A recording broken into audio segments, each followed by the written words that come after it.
Status hukum ex-Jampitsus Kejaksaan Agung Febri Adriansyah berubah hanya dalam hitungan jam dari tersangka, saksi kemudian menjadi tersangka lagi. Ya, maka Febri dijerat dengan penerbitan 3 sprindik dengan 3 klaster perkara yang berbeda, yakni kasus batubara, PLN, kemudian kasus PT Krakatau Steel, dan kasus Asabri. Bak permainan sepak bola di Piala Dunia, publik pun seakan digocek oleh sang striker handal. Apakah ini strategi atau hanya blunder pengusutan kasus petinggi Kejagung? Dan kami pun akan membahasnya dengan Guru Besar Hukum Universitas Al-Azhar, Suparji Ahmad. Baik, selamat pagi Profesor. Pagi Mbak. Ya. Selamat pagi Prof. Oke. Siap. Baik Prof, mungkin bisa dijelaskan sedikit saja. Mungkin sempat menyampaikan bahwa posisi Febri Adriansyah ini adalah sebagai saksi, namun kembali diralat menjadi tersangka dalam hitungan jam. Nah, dari perspektif hukum tata negara dan juga hukum acara, apakah ralat lisan tersebut ini memiliki kekuatan mengikat atau justru menjadi legal loophole yang bisa dimanfaatkan untuk tersangka untuk melakukan pra-peradilan karena dianggap adanya ketidakpastian administratif? Ya, untuk bisa menganalisis tentang ini apakah satu kesalahan ya penyampaian atau kemudian kesalahan administratif, itu harus kita cek secara formil ya, tentang sebetulnya yang tertulis gitu di dalam sprindik itu seperti apa tentang statusnya. Nah, menurut saya bahwa apa yang disampaikan oleh Kapus Pen dengan pertimbangan mengingat bahwa ini adalah adanya sprindik baru gitu ya, 3 sprindik, maka dilakukanlah proses penyidikan dan yang disidik tadi adalah statusnya sebagai saksi atau calon tersangka dan baru kemudian ditetapkan menjadi tersangka. Dengan pertimbangan apa? Bahwa di putusan Mahkamah Konstitusi 21/2014 itu, seseorang yang sebelum ditetapkan menjadi tersangka harus diperiksa terlebih dahulu sebagai calon tersangka. Jadi supaya tidak diperadilankan penetapan tersangkanya supaya sah secara hukum dan tidak dibatalkan oleh pra-peradilan, maka diperiksa terlebih dahulu sebagai calon tersangka baru menjadi tersangka. Nah, apakah proses di kepolisian pada waktu itu sudah diperiksa terlebih dahulu sebagai calon tersangka? Kalau belum pernah diperiksa sebagai calon tersangka, maka justru menjadi celah pra-peradilan gitu, menjadi celah pra-peradilan karena kita punya jurisprudensi yang kuat gitu, putusan pra-peradilan Jakarta Selatan terhadap penetapan tersangka Budi Gunawan oleh KPK pada waktu itu, di mana penetapan tersangka dibatalkan oleh pra-peradilan dengan alasan bahwa yang bersangkutan belum pernah diperiksa sebagai saksi, belum pernah diperiksa sebagai calon tersangka. Jadi menurut saya apa yang dilakukan oleh Kejaksaan Agung adalah bagian untuk memastikan proses penetapan tersangka itu adalah sah secara hukum, bahwa kemudian jangan sampai ada celah pra-peradilan. Nah, konstruksi atau kemudian kronologis yang semula tersangka, kemudian saksi, atau kemudian tersangka, itu apakah bisa diuji sebagai objek pra-peradilan? Ya, tentunya bisa dengan objek, yaitu status tersangkanya. Dengan status tersangkanya, maka ketika status tersangkanya itu dimulai dengan proses misalnya sebagai pemeriksaan calon saksi dulu, atau kemudian calon tersangka atau sebagai saksi, dan kemudian sudah cukup alat bukti minimal 2 dan kemudian sudah ada SPDP, maka itu akan legitimate proses penetapan tersangkanya. Tetapi sebaliknya, ketika proses penetapan tersangka itu tidak didahului dengan pemeriksaan sebagai saksi atau sebagai calon tersangka, justru itu akan menimbulkan celah yang sangat kuat untuk dipra-peradilankan. Jadi dalam pandangan saya bahwa adanya proses perubahan status tadi itu ada rasionalisasinya, ada rasio legisnya, tetapi daripada kemudian menimbulkan berbagai macam prasangka, akhirnya kan dirubah lagi menjadi tersangka. Jadi ini menurut saya 9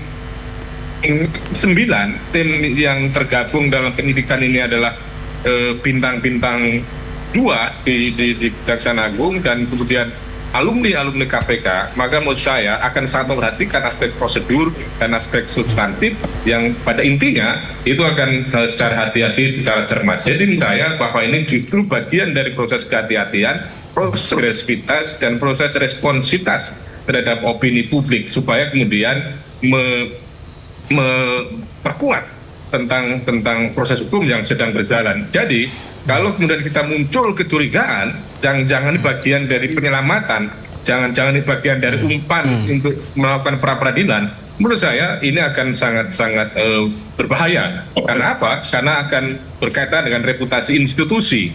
Jadi yang diselamatkan menurut saya adalah institusi, yang diselamatkan adalah hukum yang berlaku, yang diselamatkan adalah kepentingan bangsa dan negara, dan tidak lagi adanya kepentingan individu atau kepentingan tertentu, misalnya untuk menyelamatkan, ya, untuk adanya rasa sungkan, rasa ewo-pekewo. Menurut saya tidak akan terjadi itu. Bahwa semuanya akan berjalan secara proporsional, apalagi sekarang ada pengawasan supervisi oleh KPK. Maka ini jelas memastikan proses hukumnya tidak akan ada pilih-pilih atau kemudian tidak akan upaya untuk melindungi. Dan ini karena publik tertuju, publik memberikan perhatian. Jadi kembali pada persoalannya bahwa peralihan penanganan perkara, perubahan status adalah bagian dari proses hukum yang sedang berjalan, tetapi yang paling mendasar, yang paling utama pada kita semuanya adalah memberikan perhatian agar perkara ini betul-betul berjalan secara kredibel, akuntabel, secara profesional,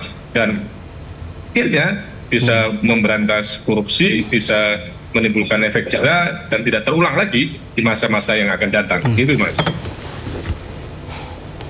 Ya, Prof, dengan ditegaskannya kembali status tersangka, apa konsekuensi hukumnya bagi proses penyidikan?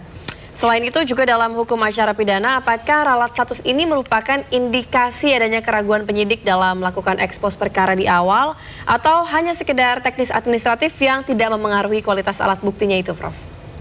Ya, bahwa konsekuensi dari penetapan tersangka, maka dimulai penyidikan secara mendalam dan ada konsekuensi untuk kemudian dilakukan penahanan, sehingga nanti bagaimana penyidik menggunakan pertimbangan-pertimbangan sesuai dengan kewenangan yang dimiliki.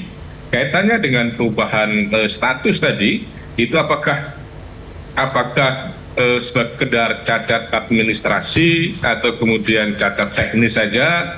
Nah, dalam hal ini bahwa proses yang terjadi tentang perubahan status tadi masing-masing adalah mempunyai pertimbangan gitu ya, mempunyai pertimbangan bahwa dapat diprediksi, dapat dikalkulasi, dapat dirasionalisasi bahwa ketika publikasi dengan status saksi itu adalah dengan pertimbangan adanya sprindik baru, bagian dari kecermatan mematikan proses penetapan tersangka sah secara hukum sebagai amanat undang-undang maupun putusan Mahkamah Konstitusi. Namun demikian, mengingat kemudian muncul berbagai macam opini, berbagai macam kecurigaan, berbagai macam misalnya sistematisasi, maka akhirnya diralat, akhirnya kemudian dirubah. Bahwa ini adalah pada satu sisi bukan sebagai sebuah kegamangan, bukan sebagai suatu kegalauan, tetapi adalah bagian dari kehati-hatian pada tahap awal, dan bagian kedua adalah tahap respon terhadap dinamika publik. Jadi ini sebagai upaya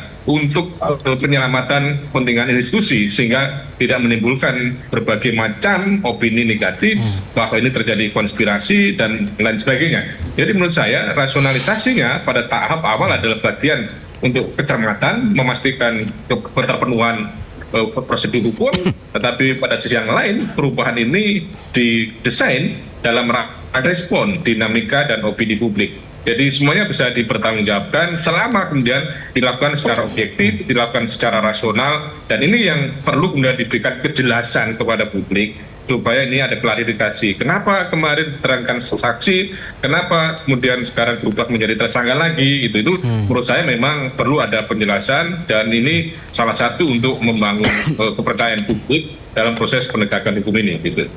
Baik, Prof. Kemudian ini yang menjadi permasalahan, adapun jadi bola liar di masyarakat ini terkait dengan perubahan tersangka menjadi saksi tersangka. Kemudian dari pihak kepolisian sendiri sebenarnya kan sebelumnya sempat menangani kasus ini yang mana sudah ditetapkan sebagai tersangka. Nah, artinya kalau sudah ditetapkan sebagai tersangka, pasti sudah harusnya yang kasus biasa-biasanya selain kasus yang ini selalu dipanggil terlebih dahulu sebagai saksi. Nah, otomatis kalau misalnya beliau ini ditetapkan sebagai tersangka, apakah tidak melalui tahapan itu? Dan kenapa sampai dengan sekarang belum ada juga terkait dengan penahanan ataupun panggilan seperti itu? Kenapa kasus ini lebih berbeda dibandingkan kasus-kasus lainnya? Dan ketika kasus ini pun akhirnya dilimpahkan kembali ke institusi yang pernah dirinya menjabat. Ini tantangan terbesarnya tuh seperti apa menurut pandangan Profesor? Tantangannya sangat kompleks ya, tantangannya memang sangat komprehensif ya, bahwa ini menjadi ujian yang sangat berat bagi kejaksaan untuk kemudian apakah berhasil melewati ujian ini dalam rangka apa? Memenuhi kepercayaan publik gitu loh, bahwa ini yang harus dijawab, dinamika ini yang luar biasa, bahwa dengan cara apa? Dengan cara-cara kinerja yang profesional gitu. Jadi misalnya tentang pertanyaan publik kenapa dialihkan, maka secara sosiologis, secara historis memang itu pernah terjadi. Misalnya kasus Asabri yang dulu ditangani oleh Polri kemudian dilimpahkan kepada kejaksaan. Jadi ada legitimasi yang kuat gitu. Kemudian yang kedua, bahwa secara teknis yuridis untuk membangun keterpaduan dalam proses penyidikan dan proses penuntutan, yaitu di tangan instansi kejaksaan. Dan yang ketiga, bahwa kaitannya dengan soal ini penahanan, menurut saya bahwa ini penahanan ini kewenangan, bukan kewajiban, bersifat fakultatif. Maka untuk itu selama dipenuhi syarat subjektif, syarat objektif, maka perlu dilakukan penahanan. Supaya apa? Sekali lagi untuk memastikan tentang pemenuhan kepercayaan pada publik.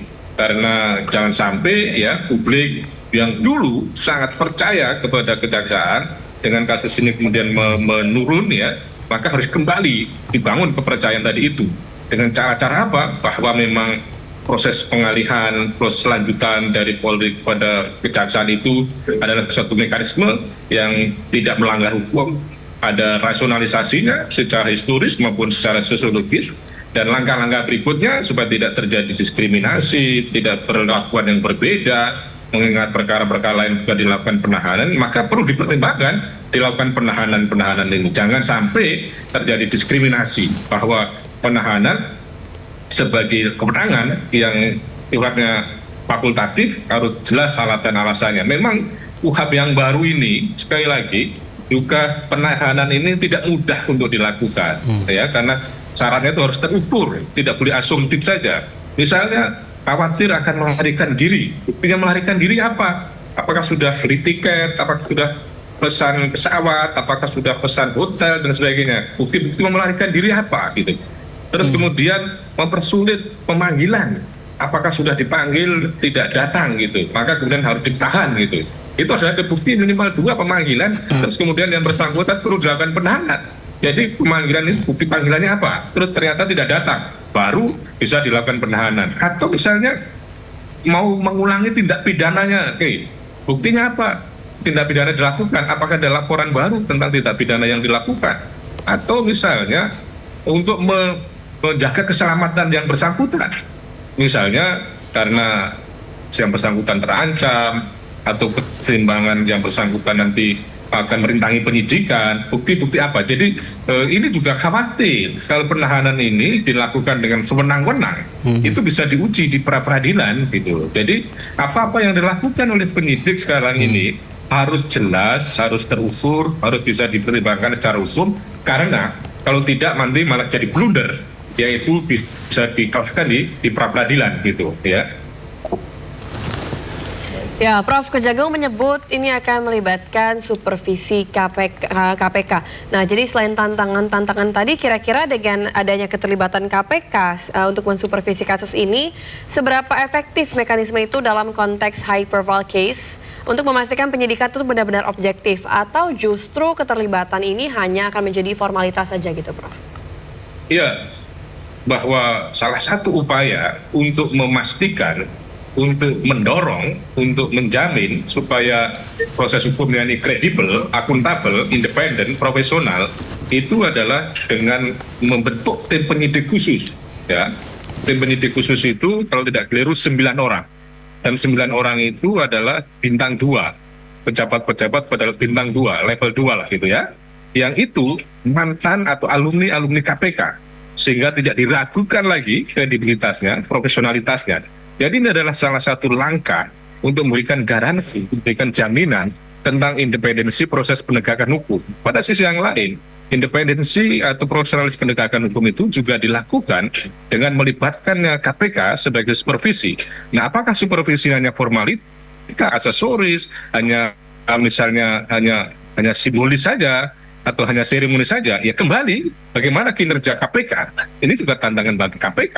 Dan tantangan bagaimana kejaksaan untuk mau disupervisi.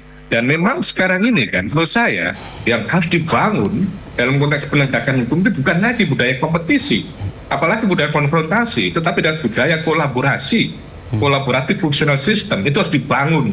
Sistem yang mampu membangun fungsi secara kolaboratif, itu yang menurut saya harus dibangun demi dengan bangsa dan negara. Jadi tidak ada lagi ego sektoral, tidak ada lagi bagaimana konflik antar institusi, itu yang harus kemudian cegah. Jadi menurut saya bahwa ini adalah satu pola, satu mekanisme yang sangat bagus, yaitu membangun kolaborasi sistem penegakan hukum. Tinggal bagaimana masing-masing institusi itu adalah menjalankan tupoksinya secara profesional. Ketika memang ada hal-hal yang perlu disupervisi, ya berikan supervisi. Misalnya penanganan perkara ini kok lambat, ya dikasih masukan. Misalnya penanganan perkara ini kok tidak memeriksa yang terkait pihak-pihak tertentu, dikasih masukan. Jadi ini adalah satu tradisi baru yang harus dikembangkan tentang bagaimana mekanisme supervisi tidak sekedar artifisial, tetapi adalah substantif. Dan ini adalah kerangka untuk membangun kolaborasi antar penegak hukum, dan itu harus didorong betul agar aparat penegak hukum itu sesuai dengan konsep sistem peradilan pidana terpadu. Itu adalah membangun sebuah kolaborasi penegakan hukum sesuai dengan tupoksi masing-masing. Ibaratnya suatu pertandingan sepak bola itu adalah bagaimana satu tim itu bekerja sama gitu, antara kiper, stopper, playmaker, striker itu berkolaborasi menjadi suatu tim dengan tujuan apa? Supaya gawangnya tidak bobol, supaya dia bisa menghasilkan sebuah kemenangan. Jadi ada total football yang dibangun. Jadi menurut saya dalam penegakan hukum juga begitu.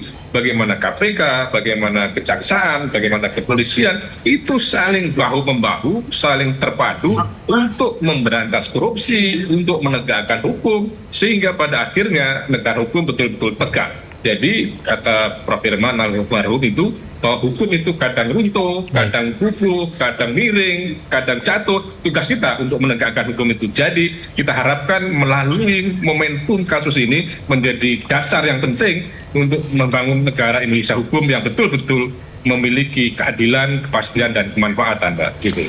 Baik, seperti yang tadi disampaikan oleh Prof, yang mana ada perubahan itu artinya ini akan berdampak pada kredibilitas dalam high profile case. Bukankah kesalahan administrasi sekecil apapun ini akan menjadi presiden buruk bagi kredibilitas kejaksaan, dan bagaimana Bapak ini melihat perubahan yang menjelaskan resmi yang sangat cepat ini justru mempengaruhi kepercayaan publik terhadap penegakan hukum, yang mana dengan adanya informasi yang berubah-ubah ini akan menimbulkan banyak lagi stigma negatif terhadap lembaga penegakan hukum.